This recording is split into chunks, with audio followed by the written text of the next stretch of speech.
जय हिंद साथियों, स्वागत है हमारे यूट्यूब चैनल में। बहुत बहुत स्वागत करते हैं। आज के वीडियो में देखेंगे कि विकास दीक्षित अभी जो है सोशल मीडिया पर बहुत जो है ट्रोल हो रहे हैं विकास दीक्षित सर। और विकास दीक्षित ऐसा कहा जाता है कि उनके क्लास से सिर्फ आईएएस ही पैदा होते थे। वो सर को कुछ लोगों के द्वारा इतना ट्रोल क्यों किया जा रहा है, इसको लेकर के आज चलेंगे। अगर आप हमारे चैनल पे नए हैं तो चैनल को सब्सक्राइब कीजिए, बेल आइकन भी दबाइए ताकि हर तरह की वीडियो इस तरह के अपडेट हम लेकर के आते रहेंगे। तो है क्या, आज सुबह सुबह जब हम जगे तो नाश्ता कर रहे थे, उस समय में हम देखे तो विकास दीक्षित का क्या है मामला, क्यों विकास दीक्षित पर जो है इतना ट्रोल किया जा रहा है। तो आइए इसके बारे में जानते हैं। देखिए, ये गुरु है और गुरु इस देश को बदलने की उसमें साहस है। और विकास दीक्षित ऐसा कहा जाता है कि वो जो है उनके क्लास से हजारों लाखों विद्यार्थी जो है आईएएस किए हैं, आईएएस टॉप किए हैं। जब विकास दीक्षित सर एक देश को बदलने के लिए सोचते हैं तो कहीं न कहीं गलती, हम इस बारे में पूरा डीपली से जानकारी दिए। आखिर क्या है मामला, क्यों ट्रोल किया जा रहा है, इसमें गलती क्या है या सही क्या है, इस बारे में भी हम मंथन किए। उस सारी अध्ययन करने के बाद हम आपके बीच आए हैं इस बातों को रखने के लिए। और गुरु जी, हम मेरे गुरु का भी गुरु कहा जाता है, महान गुरु है मेरे लिए। और मेरे आइडियोलॉजी में कहा जाता है कि सबसे बड़ा एक चेहरा है तो वो एक विकास दीक्षित के हैं। यानी कि कहते हैं कि जिस तरह से आप इस समय बात में समझिए कि किसी लड़की के लिए एक लड़के जीने की जो है एक याद सपने में आते हैं, वही बात है मेरे लिए विकास दीक्षित सर सपने में आते हैं। और मेरे जीने का वजह वही है विकास दीक्षित सर। आइए आज इसके बारे में जानेंगे क्या है मामला, क्यों इन पर जो है कुछ संगठन के द्वारा जो है इस पर आरोप लगा रहे हैं। ट्विटर पर जब हम गए, ट्विटर पर ट्रोल चल रहा है कि दृष्टि आईएएस जो बैन दृष्टि आईएएस क्लास, मतलब इसकी बैन करने की मांग कर रहे हैं। क्या है मामला, इस पर हम चलेंगे, बताएंगे आपको जो क्या क्यों इस तरह से किया जा रहा है। कि सर को पहले फिल्म को जो है बायकॉट किया जाता था, आज के युग में किसी सर को बायकॉट कर रहे तो बहुत दुख होता है। आप लोग भी जाकर के गुरु जो है उसका सपोर्ट कीजिए। सपोर्ट कैसे करना है ये बात हम कर देते हैं।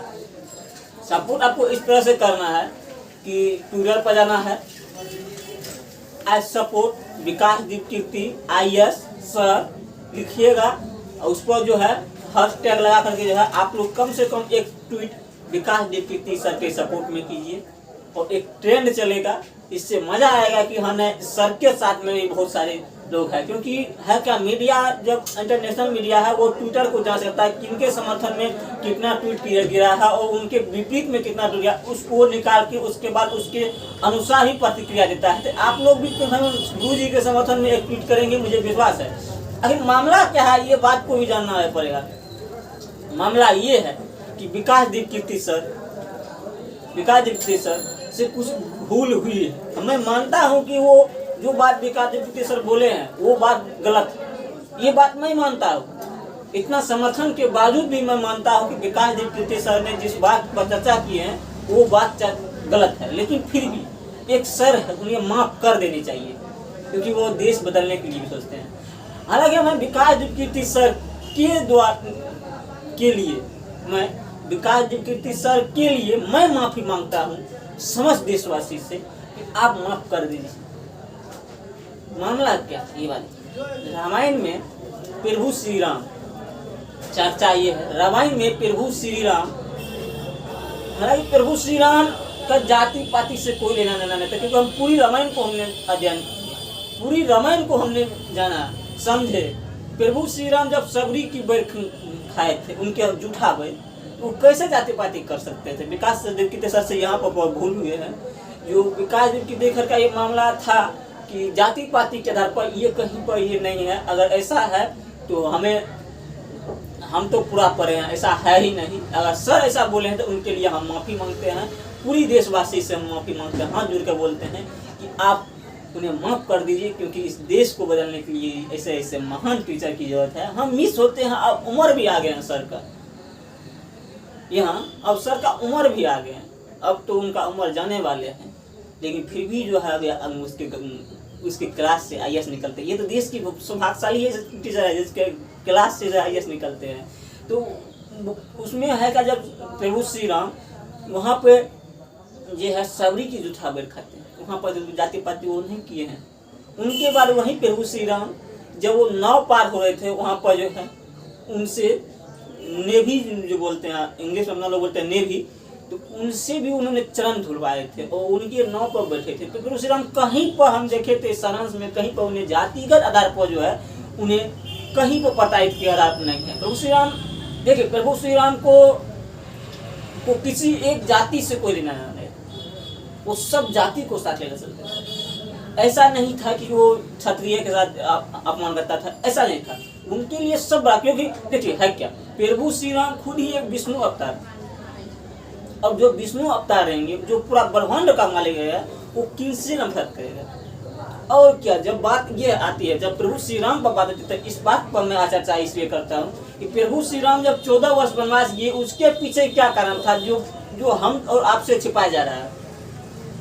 माता कैकेयी को क्यों बदनाम कर रहे हैं? माता कैकेयी का कदापि गलत नहीं, क्यों उन्हें गलत था? देखिए, प्रभु श्री राम और माता कैकेयी में कुछ गोपनीय बात हुई थी, और बात ये हुई थी, वो बात किसी राजमहल में किसी को पता भी नहीं चला था। बात ये हुई थी कि प्रभु श्री राम भी जानते थे, जब तक हम जो बिना अन्न, बिना जल, बिना अन्न खाए हम 14 वर्ष तक अगर नहीं रहेंगे, कि रावण को भी शराब था, जो है बिन फल फूल खा के 14 वर्ष तक रहेगा, वही जो है आपका वध करेगा। प्रभु श्री राम तो इस बात को जानते थे, उसके माता कैकेयी भी जानते थे। जो मेरा जो प्रभु है, माता कैकेयी की जो राजा दशरथ थे, उनका जो है मटुक लिए हुए थे वहाँ पर रावण, और मटुक कैसे आएगा उसके लिए ये षड्यंत्र रचा गया था कि 14 वर्ष वनवास राम जाएगा, और राम ही ऐसा कर सकता है कि 14 वर्ष वनवास जाएगा कि वो अपने पिता के दशरथ के मटुक को जो है रावण को वध करके लाएगा। इसलिए कहीं पर माता कैकेयी की इसमें गलती नहीं है, बस इसको उल्टा पुल्टा करके दिखाया। एक जगह हम देख रहे थे, नाटक खेल रहे थे, उसमें जो है ना प्रभु श्री राम को जब वनवास भेज रहे थे कैकेयी, तो वहाँ पर जो है प्रभु श्री राम से कैकेयी इस तरह से कर रहे थे, लेकिन वैसा जैसा देखा जाता वैसा नहीं है। सबसे ज्यादा कोई मानते थे राम से, पूरी रामायण कथा में कैकेयी प्रभु श्री राम को बहुत मानते। इसीलिए ये षड्यंत्र है कि जो उसको दिया हुआ है रावण को, जो फल फूल खा कर रहेगा, बिना स्त्री का शेष सोएगा, जो है 14 वर्ष तक घर छोड़ के वन में भटकेगा, वही तुम्हें मार सकता है। उतना तो तपस्या करना पड़ेगा प्रभु श्री राम को, वो तो भगवान है ये है। कुछ लोग बोलते हैं, किसी का कहना है कि प्रभु श्री राम को भगवान बनने के लिए 14 वर्ष वनवास, ऐसा नहीं बात है। वो तो भगवान खुदे थे विष्णु के अवतार।